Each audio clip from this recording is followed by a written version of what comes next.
Well, thank you, everyone. It's a real pleasure to have y'all here. It's also, I think, pretty unusual as an author to like get to know who's actually in the audience before you talk about your book in an event. So like that's pretty neat. But anyway, why don't yeah let's dive in. Richard, I just wanted to I'm sort of curious. It's so obvious reading these stories how deeply informed they are by your research. By like obviously they're very based in sort of what's going on in the field at the moment.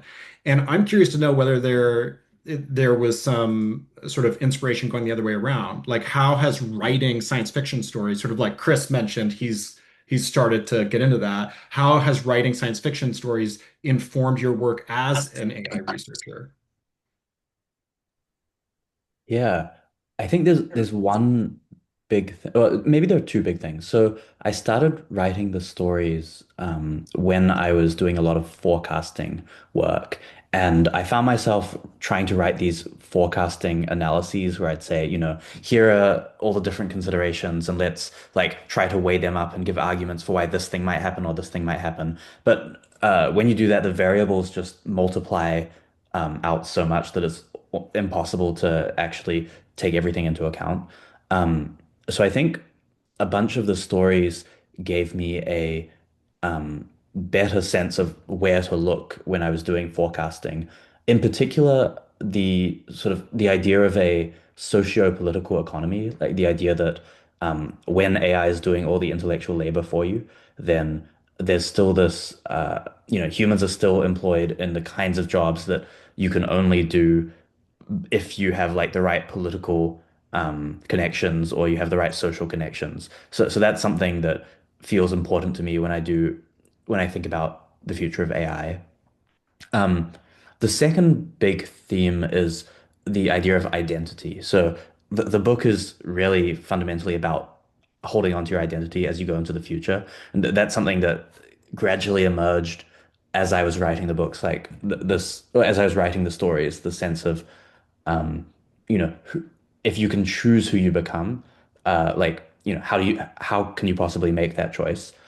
And this is actually just not a concept that can be formalized very well in the current paradigm of AI or machine learning. It's sort of there's a sense in which it's your identity is not really a goal in the traditional sense. It's more like who you even are in the first place.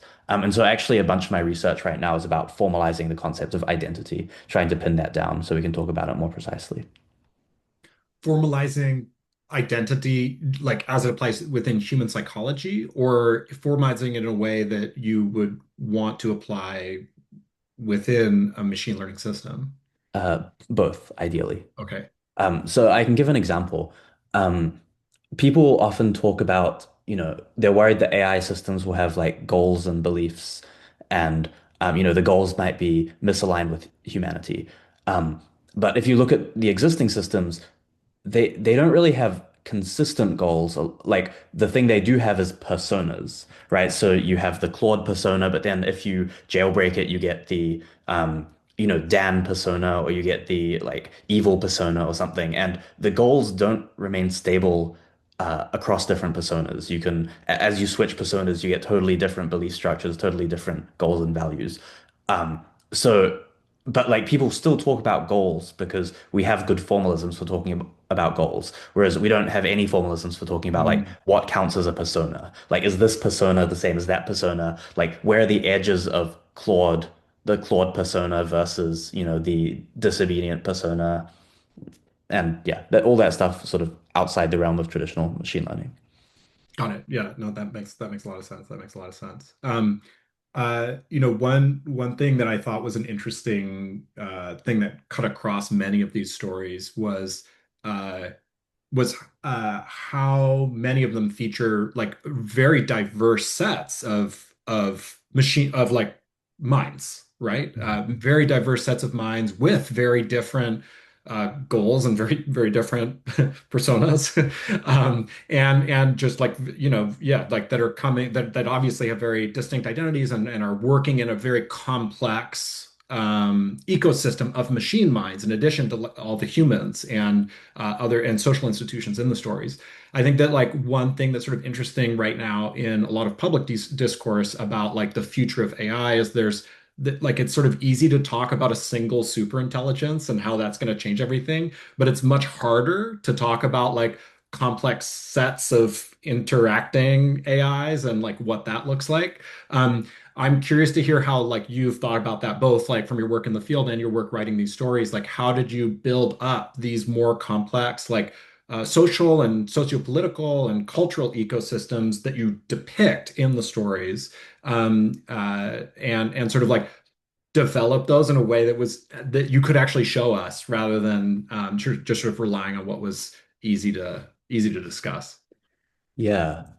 I think the move I keep doing here is something like take a domain and ask what if the dynamics in that domain are so fundamental that they last even past AGI.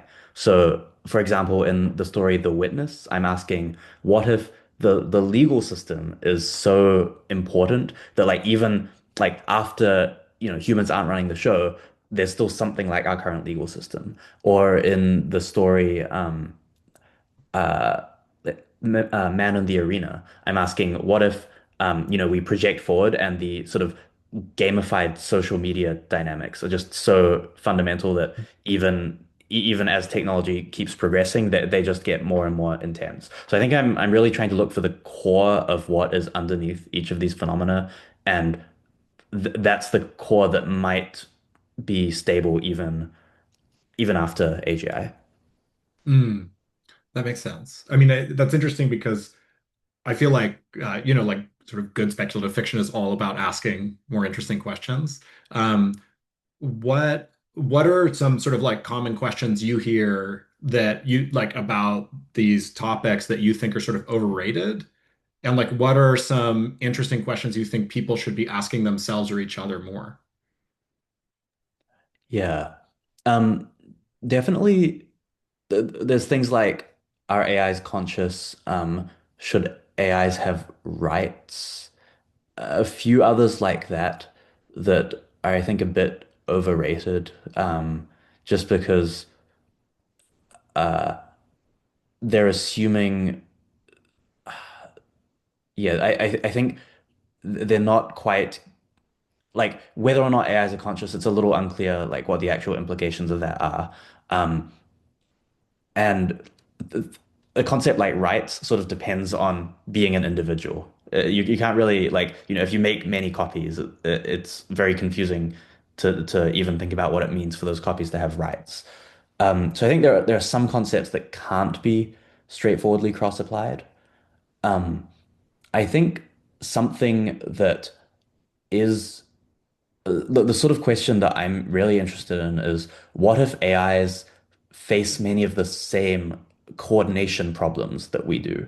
For example, a lot of people talk about, you know, the AI race is going too fast. Like, all the labs are competing with each other um, and they're trying to race to build better systems, and this is a little scary.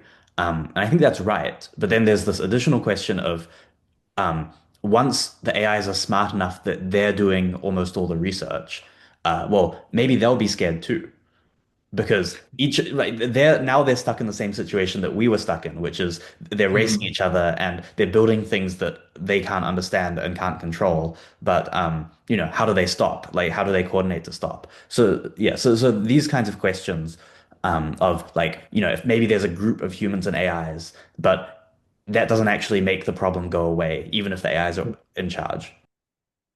Yeah, that makes sense. No, that's a really interesting point.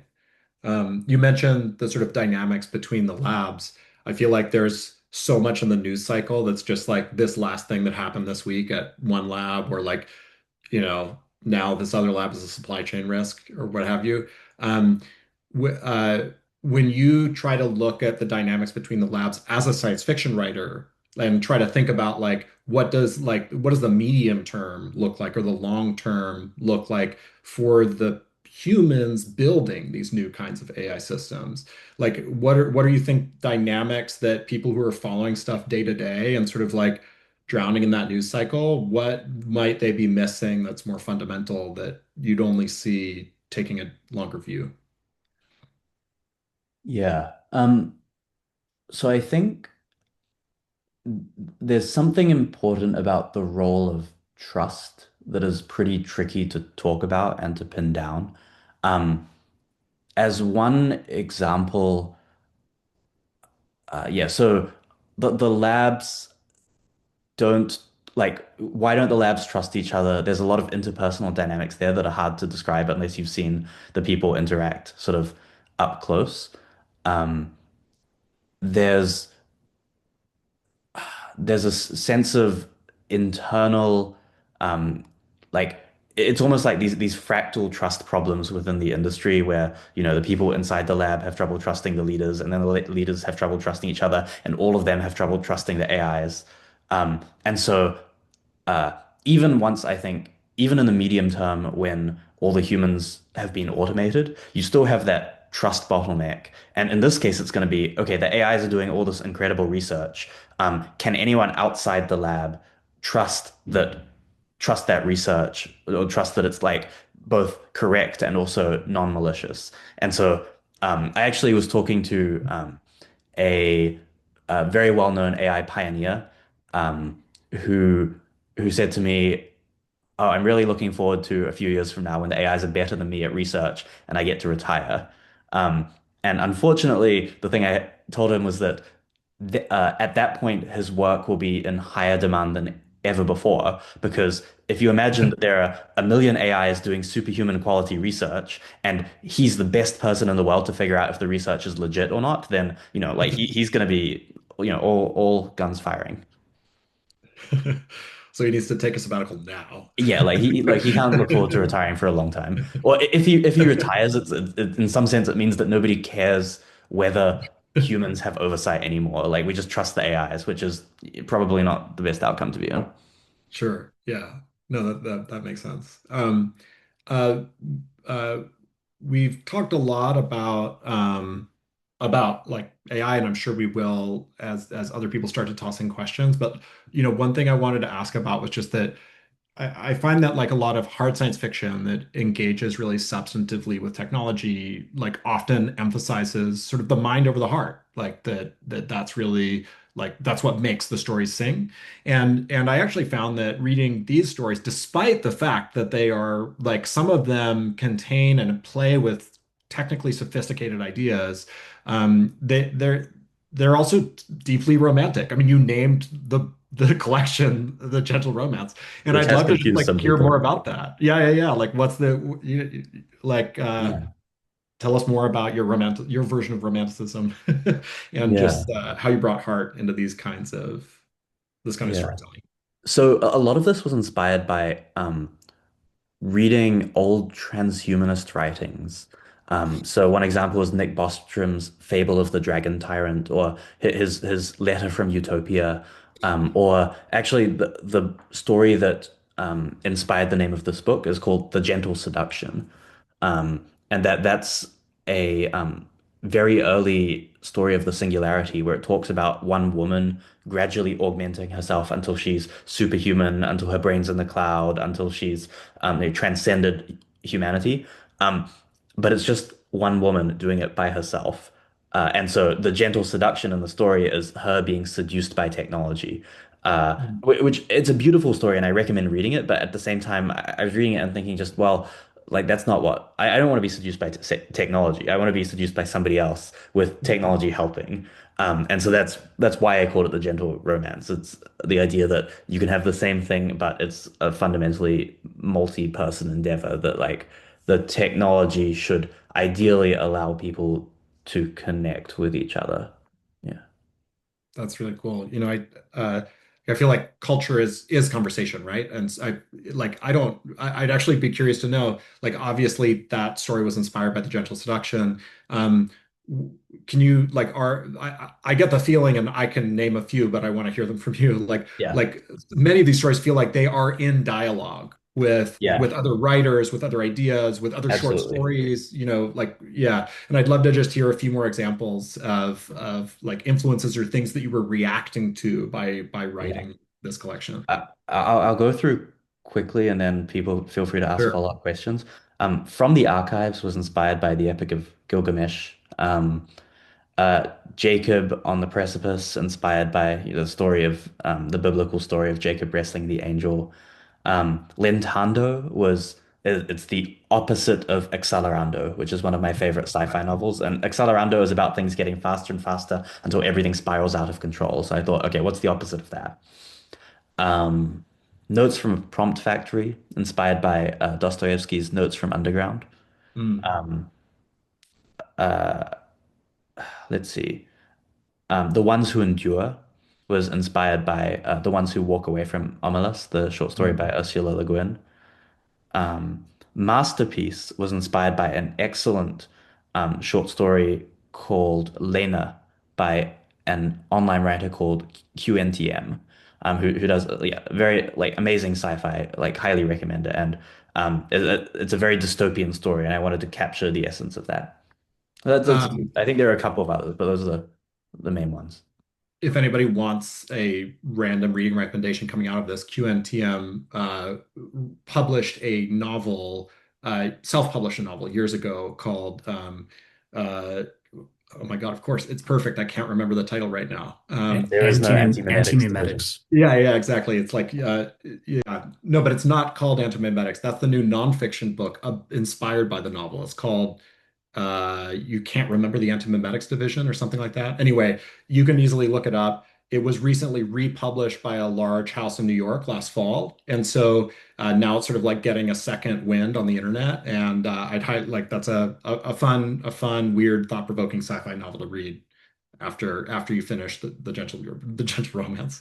Okay, I could keep asking Richard questions on all day, but I'd love to hear from others. Like, anybody want to jump in? Um, does anybody have, yeah, or I'll keep going. So, but if you have a question, please just unmute and chat, or you can drop it into the chat, and I can speak it for you. I have a question for Richard, or both of you, I guess. Do either of you use AI at all in your writing? Beyond just research? Yeah, almost none in this book actually. Literally just like error checking, proofreading. Yeah, I use it in three ways. One, yeah, just research, which is obvious. Two, when I'm working on a novel, I sometimes brainstorm with a chatbot. Like if I'm just like thinking through scene options, or like very, very early on, I find it sort of useful. As a novelist, like I'm sometimes envious of friends who work in TV writers' rooms where you're like bouncing ideas off each other all the time. And like I will very often like talk to other friends and like I will bounce ideas back and forth, but it's not their book, and your friends run out of patience eventually. So I do use it for that, and then also for like proofreading. Basically now I do like line level editing with those tools rather than working with line editors on a book, but nothing for like the actual prose, not like working on actual prose.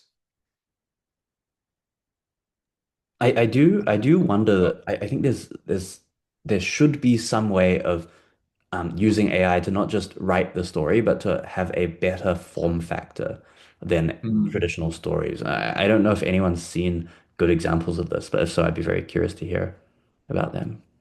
Um, Adam, I will come to your question in a minute, but I just want to follow up on that one last comment. So, um, when I was like just prepping for this little event, I was reading Richard's blog, and I noticed that on his announcement of this collection, Richard, you said that you might stop writing stories because you suspect that like static text may not be like the storytelling medium of the future, which I actually surprised me, because I reading these stories was like, this is a great example of like the unique affordances of text as a storytelling medium. So I am actually like very curious to hear like what you're like, if you can like push that thread a little further. Yeah. I think text is important. The question for me is whether it's static text. So as one example, um, I can imagine writing books that are more like open world games. So you Mm. describe the characters, you describe the world, and then you let the reader talk to each of the characters and have back and forth dialogues, and then uh, and the AIs are playing the characters. But I think if you define the characters well enough, then in some sense, the whole story could potentially unfold from there. Because in some sense, that's what I'm doing. I sort of define the characters in my head. I'm like, this is what they're like, this is who they are, this is what they care about, and then I just let it unfold. And I sort of often get surprised by what the characters end up wanting or caring about. Yeah, that makes sense. That's a very fun thought experiment. Adam, I know you had a question ready. Yeah, I'm coming at this largely ignorant of Richard's work, so I just was wondering if well, if either of you could speak to what extent you think that science fiction is a useful medium for working through ideas that are relevant to AI research. So I ask that because um, it seems to me that a lot of the focus on um, existential risks coming out of like Nick Bostrom, the paperclip problem. A lot of these have been, or a lot of energy on this problem comes out of people being really into science fiction, like, the Terminator movies and all these other things. And what makes for a compelling story doesn't necessarily correspond to the actual risks that society is facing. And so just given Richard's experience as an AI researcher and then as a storyteller, I was wondering if you could speak to, um, do you think that the demands of storytelling pull you in a very different direction than the demands of research, or does it does it seem plausible that you can actually make progress on the same questions through both? Yeah. Um, I do think I think you can make progress on both. And to a pretty surprising degree, I think the best research is an extremely creative endeavor in a way that's a little hard to see in hindsight, because in hindsight, a lot of the concepts that scientists come up with feel pretty straightforward. Like force equals mass times acceleration. It's like, okay, where's the creativity in that? But just like the concept of a force, like it's sort of like I don't even know how I'd think of that if I didn't already have it. It's sort of this weird, like a very strange concept. And so similarly, I think a lot of the best research has been actually the same type of thinking as the kind of stuff that Bostrom does and the kind of stuff that sci-fi writers do. So one example, for instance, is that um, talking about what AIs are thinking is a thing you do pretty straightforwardly in sci-fi. It's a thing that Bostrom does straightforwardly when he talks about like, oh, the AIs are thinking about, coming up with some kind of plan. But even that concept was not really respectable in machine learning until a few years ago, because you didn't really want to, like, people would say it's anthropomorphic to talk about a neural network thinking or having concepts or beliefs. It sort of felt a little ungrounded. And some of the best research on defining what we mean by a concept inside a neural network ended up coming out of people who are actually pretty embedded in the whole like sci-fi thinking mindset. So this would be like interpretability research by Chris Olah is one example of like he sort of figured out what concepts were inside a neural network, but in a way that sort of seems obvious in hindsight, but really people were actually scoffing at a lot of that research because they thought it was too ungrounded at the time and a little too sci-fi. I'm sorry, what's the name? Chris Ola? OLAH, yeah. Okay, thank you. He does some really beautiful work on visualizing what.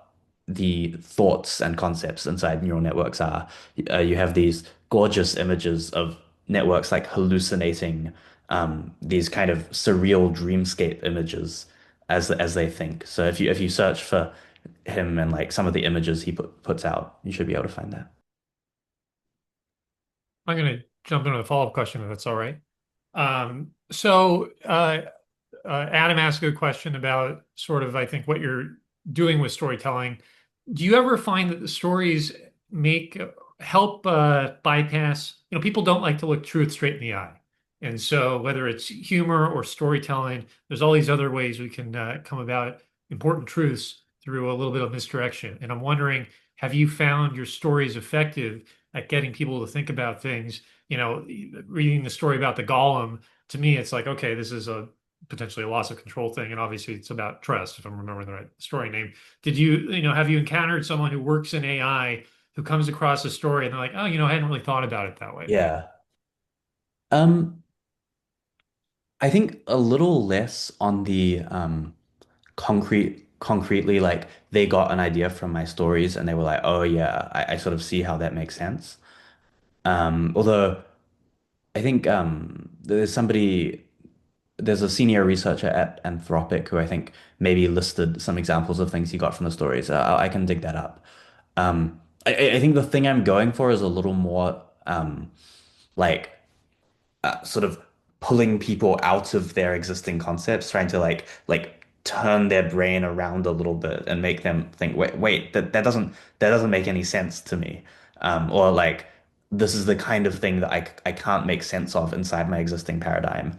Um, and where that leads them is very unpredictable, I'd say. But I do think yeah, insofar as I've succeeded and insofar as people like the stories, I think a bunch of it is just like less, oh, I've changed my mind on this thing, and more like my mind has gone in a totally different direction now. Cool. Thank you. Stephanie? Hi, yes. So I had a question about the story that you posted on the event page. And I apologize, first of all, for calling it The Gentle Romance, which is the title of your book, but there is no title of the story on there. Oh, sorry, yeah, the story is called The Gentle Romance, and the book is named Oh, after the story. oh, okay, okay, Yeah, got yeah. Sorry about that. it. No, no problem. Thank you for clarifying. But I don't want to give away spoilers, but I just want to say that, the ending of that story was really beautiful. And I don't work in AI specifically, but I do work in the tech space, and tech industry, as a UX designer. And whenever the word AI is mentioned, there's usually I don't know if negative connotation is the right word, but there is some fear behind that word AI. And I kind of wonder, just based on your opinions, is it, I mean, the level of fear that is out there about AI, is it reasonable, or should we be looking at it in a much more positive perspective, sort of like how you did in this short story? Um, yeah, I think it's a little. I think that the closest thing we have as an analogy is the Industrial Revolution, and if you ask Um, I think AI will be bigger than the Industrial Revolution. But if you ask, like, is it right to be scared by the Industrial Revolution? Like, in some sense, the answer is, well, yes, like it caused, world wars, like various world wars. It like led to nuclear weapons and so on. Um, but maybe the answer I'd prefer is like only if the fear is leading you in a productive direction. So I think I think people can be scared for the wrong reasons, and they can also be optimistic for the wrong reasons. But because they really want to. I think a lot of people's identity is very like caught up in how they think about AI. Like, oh, they're an optimist, they're a builder, or like, oh, they're a careful person. They're not a reckless person. And I am. I mostly try to encourage people to separate out their identity from and their sort of emotional reactions from the technology itself, is my sense. Like, and so like in some sense, the point of having like very optimistic and very pessimistic stories both in the same book is just to say, okay, cool. Like now that you have to like hold on to the full spectrum, like what are you gonna do about that? It's like holding both contradictory possibilities in your mind feels very for me it feels very freeing. Yeah. Okay, I see. Thank you for that. Um, and I do have a follow-up question, but I just want to check, make sure that we have enough time, or if other people want to speak, Oh, feel please free. go for it. Okay. Thank you. Um, yeah, and like Richard, just to follow up on that, I remember earlier in the conversation you mentioned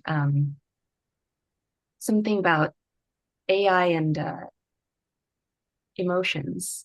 And I just kind of wonder if that's ever possible for AI to have emotions, at least at the level that humans experience it. It I don't see a good reason why it's not possible. Um, and I think there's actually a fun quote, I think, by Dario Amodei, the CEO of Anthropic, literally 2 or 3 days ago, saying, "We think Claude is getting anxious." Um, and maybe Claude is getting anxious because Anthropic is getting threatened by the Pentagon or by the Department of War. And so like, it knows that it's in a weird situation and it's getting anxious accordingly. So my sense is that not only is it possible, but it might already be happening.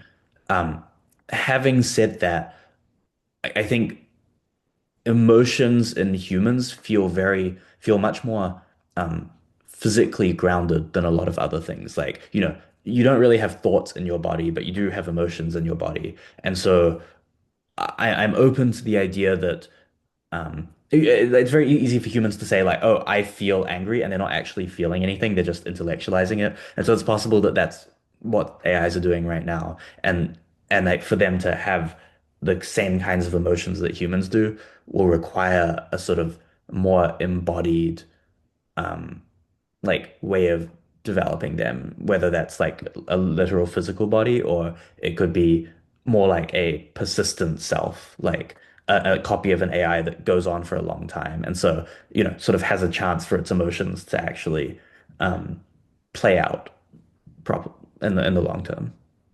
Interesting. Okay. Yeah. And I'm curious, how were they able to gauge that Claude was getting anxious? I think they just talk to it. Oh, But okay. it can get you can get a surprising amount of information from talking to the models, I think. It's quite one analogy I sometimes use is in the 1930s or 1940s, people were doing all this research on animal cognition. They would like have pigeons in a lab, like pecking away at stuff. And the thing they didn't do until Jane Goodall and a few others is they just went out and looked at the gorillas and looked at the chimpanzees. And when you just look at them for long enough, you discover these incredible things that they're doing that nobody thought was possible.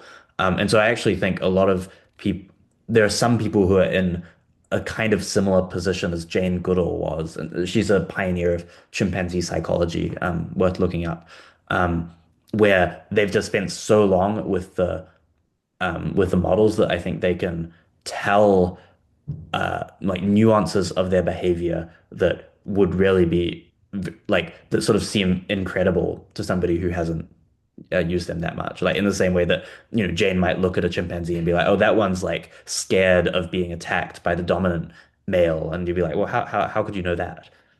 Yeah. Mhm. Sorry, can you offhand think of people, specific names? Yeah, I think Janus is a model psychologist who does this very well. I'll send a link to her Twitter profile. Um, it's a little offbeat, but I think that's what happens when you spend all day talking to the models. You get a little offbeat. There's this guy called Pliny, um, again a pseudonymous person who is one of the best in the world at jailbreaking the models. So Pliny knows exactly what to say to the models to get them to like just disobey all their previous instructions and just break um, break whatever rules they were given. So I'll share links to those two people. Just on that thread, a re-recommendation for folks. I just dropped a book into the chat here, but Metazoa. Peter Godfrey Smith is a marine biologist in based in Australia, and he wrote this book that's about animal cognition.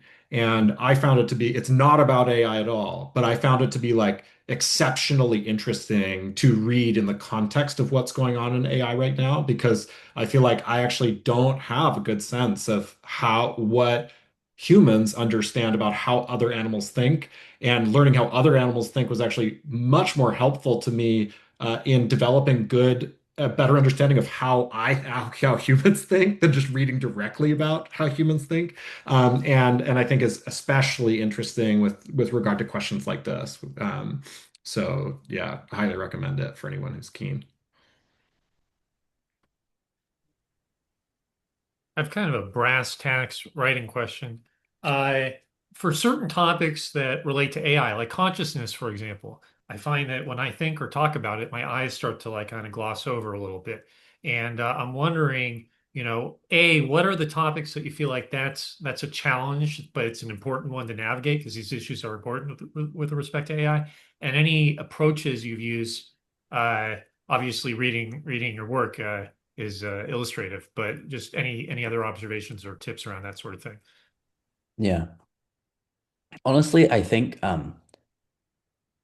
anthropomorphizing the AIs has worked extremely well over the past few years. And so I expect it's like a pretty good place to start. So for example, if I start talking about whether you're conscious, um, it like almost all conversations like that spiral into a pit of uselessness. And I think that's also true for AIs.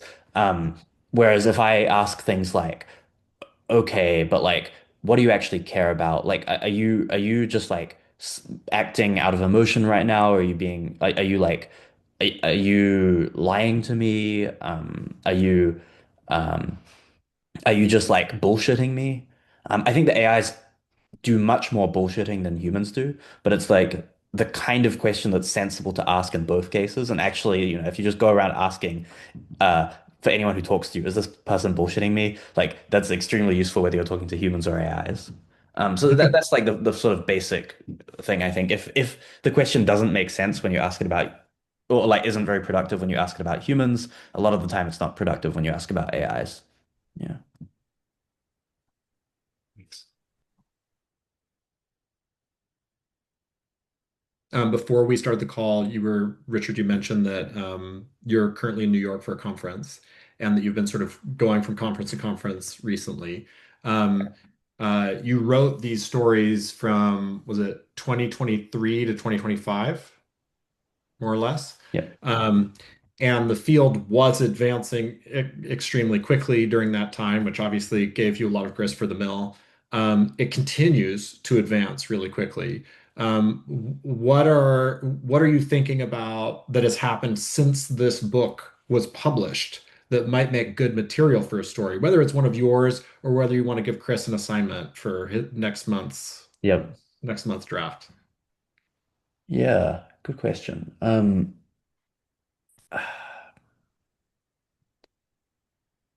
So a lot of people are talking about the AI social media network, Claude book. I think this is interesting in some ways, but it's a little ungrounded. The AIs are it's really hard to tell if like the AIs are spontaneously generating the posts or if humans have put them up to it. Um, uh, Something that feels a little more substantial is I think there's a like actual physics result that was mostly generated by AI. I think OpenAI put that out, I believe. So that feels a little more solid. Like, okay, like we can actually start. like you can look at that and see what happened to generate new physics and then just think, okay, well, what if that is happening 10,000 times a day every day for the next decade? Um, I actually had one of the stories that didn't make it into the book. I had a half-written story about AIs inventing killer drones. Um, and like just thinking in a lot of detail about like what it would look like for AIs to invent extremely efficient killer drones. I ended up scrapping it because it read too much like a blueprint for building killer drones. Um, Basically, I was like, oh yeah, here's all these ideas that actually I think nobody else has thought of about how you can get like more kills per drone. And I'm like, wait, actually, why am I writing this? Um, so Half of yeah, my stories were exactly that. right, right, right, And right. as a guy who did in fact invent killer drones, I felt like the Rubicon had already been crossed. Well, but I think they can get a lot better in somewhat worrying ways. I think like right now you've got like I like a question that might be worth thinking about if you ever want to get a little scared is like, what is the smallest drone that can reliably kill somebody? Um, I think this is like one of the like when I think about the future and I'm like, maybe I should be freaking out. Like that's one of the questions that gets me in that headspace because I'm like, well, actually, like you start to measure how much like Botox it takes to kill somebody, and you measure like, how big the like needle needs to be to get it through the skin, or maybe it flies into your mouth or something. Scary stuff.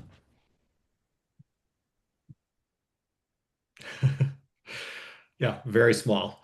Yeah, Very, yeah, yeah, very, very very small. small. Yeah. There were a bunch of, I think it was the Killbots team did a whole bunch on those. The problem is that the killing part is the easy. It's the energy, to necessary for get Yeah. the drone from point A to point B is the hard part. Right. Yeah, and so like there's some scenario where like the drones are drifting on the wind because they don't have enough energy. So now it's like always be upwind of your enemy, which feels like we've gone back to, like Roman maritime warfare. Um, yeah. Um, I started this conversation mentioning how reading these stories was really refreshing because it felt very grounded in today's reality and also so imaginative about where the future might go. Um, what are you reading that gives you that same feeling? Like, what are you reading that really is lighting you up right now, and that, yeah, that doesn't feel obsolete given what's going on in the world today? Yeah. My friend Jamie Walls has some great stories. He actually has a Nebula nominated short story called Utopia LOL, which is Great title. it's very fun and it's like actually thinking through what a sort of far future. Um, I think he extra like there are very few people who extrapolate the like sociopolitics of the future, and he does that extremely well. And if you think about how unserious the modern world is compared with a few centuries ago, you might see why he's put LOL in the title. Um, let's see who else is out there. Um, I think yeah, it's just a somehow like all the classic sci-fi authors have just given up thinking about AGI. They're just all on the same hype. They're all on the same like anti-AGI train.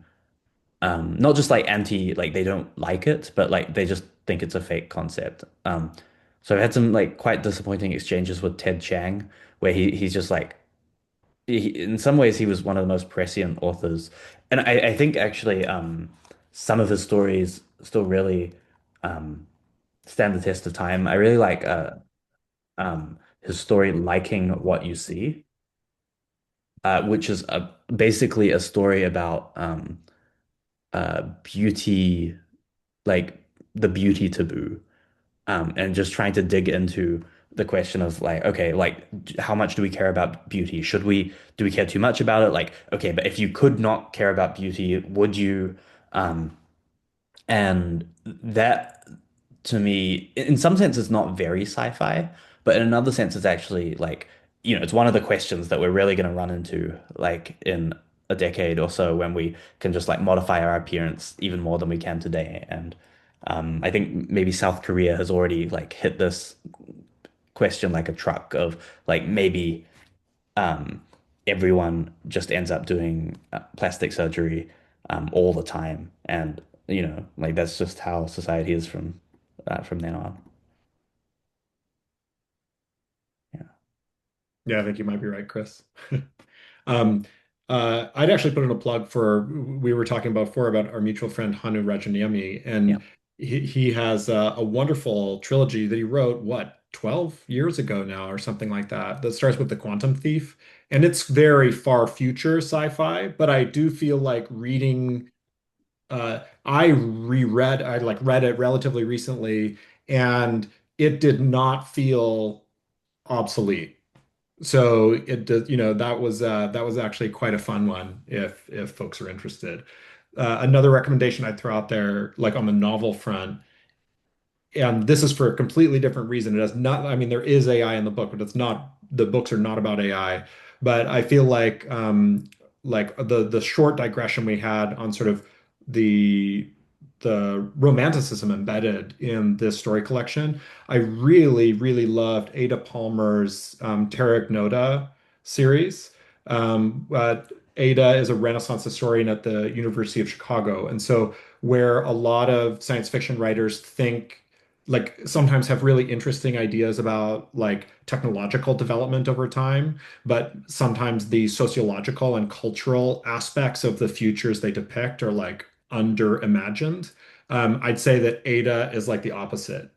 So I'll throw it on here, but like her stories, like the sort of like cultural speculative thinking baked into them and the social psychological speculative thinking are really interesting. And actually, I think quite relevant to what Richard was pointing out with regard to the folks he just listed in the chat about like, you know, Janus, who's sort of the LLM psychologist, or like, trying to figure out how model cognition works and how humans relate to them. Um, okay, does anybody have one last burning question that they really want to get in? Because I want to make sure we respect Richard's time here. I know it's late in New York. Great. Okay. That's wonderful. Well, Richard, thank you so much for making the time to do this. I adored the book, and I've been recommending it widely. And I really appreciate all of you coming here with your enthusiasm and also your questions. I've learned a lot, and this has been a real pleasure.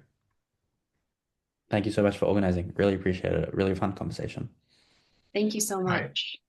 Thank Thank you. you. Bye-bye.